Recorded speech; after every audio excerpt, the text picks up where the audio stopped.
ఉగాది పచ్చడిని ముందుగా ఇంటి కులదైవానికి సమర్పించి తరువాత కుటుంబ సభ్యులంతా స్వీకరించాలండి.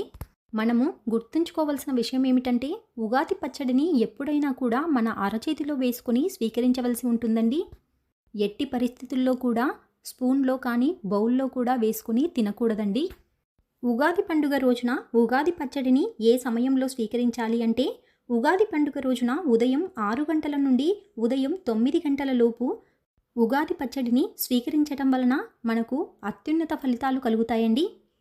ఉగాది పచ్చడిని సేవించిన తర్వాత మనము రాజదర్శనం చేసుకోవాలండి. ఈ కాలంలో రాజులు ఉండరు కనుక మనకు రారాజు అయిన ఆ పరమేశ్వరుణ్ణి దర్శనం చేసుకోవాలండి. అందుకని శివాలయానికి కానీ విష్ణాలయానికి కానీ వెళ్ళి స్వామి దర్శనం తప్పకుండా చేసుకోవాలండి. అంతేకాకుండా ఈ రోజున మిత్ర దర్శనం కూడా చేసుకోవాలండి.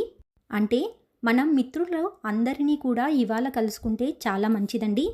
ఇలా చేయాలని మనకు పెద్దలు ఎందుకు చెప్పారు అని అంటే ఉగాది మనకు మొదటి రోజున, ఈ రోజున మనం ఏది చేస్తే ఈ సంవత్సరం మొత్తం మనకు అదే జరుగుతుంది అని అంటారండి. ఎంత శత్రువులైనా సరే ఇవాళ మంచి మాటలతో మంచి సఖ్యతతో అందరితో కలిసిమెలిసి ఉండాలండి. ఇది అన్ని విధాలుగా మనకు సహకరిస్తుందండి. అన్ని విధాల స్నేహభావం కలుగుతుందండి.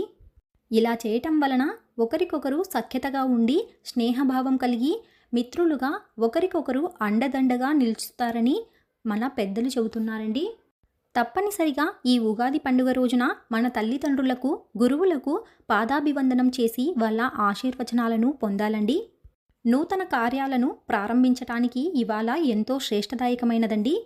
ఈ ఉగాది పండుగ రోజున విసనకర్రలు, మంచినీరు, పానకం, మజ్జిగ ఇలాంటివి మన శక్తి కొలది దానం చేయవచ్చునండి. రాబోయేది వేసవికాలం కనుక మజ్జిగ చలివేంద్రం కానీ మంచినీటి చలివేంద్రం కానీ పెట్టి అందరికీ సేద తీర్చవచ్చునండి. ఇలా చేసినటువంటి వారికి పుణ్యం మాటల్లో చెప్పలేనంత ఉంటుందండి. ఇవాళ ఇంటికి ఒక నూతన పంచాంగాన్ని తీసుకువచ్చి ఉదయం పూజ సమయంలో పంచాంగాన్ని దేవుడి దగ్గర ఉంచి మన పెద్దల ద్వారా కానీ గురువుల ద్వారా కానీ పంచాంగ శ్రవణాన్ని చేయించుకోవాలండి. ఈ పంచాంగ శ్రవణాన్ని మధ్యాహ్నం 12 గంటల లోపు కానీ లేదా సాయంత్రం సంధ్యా సమయంలో కానీ పంచాంగ శ్రవణాన్ని చేయడం చాలా శ్రేష్టదాయకమైనదండి.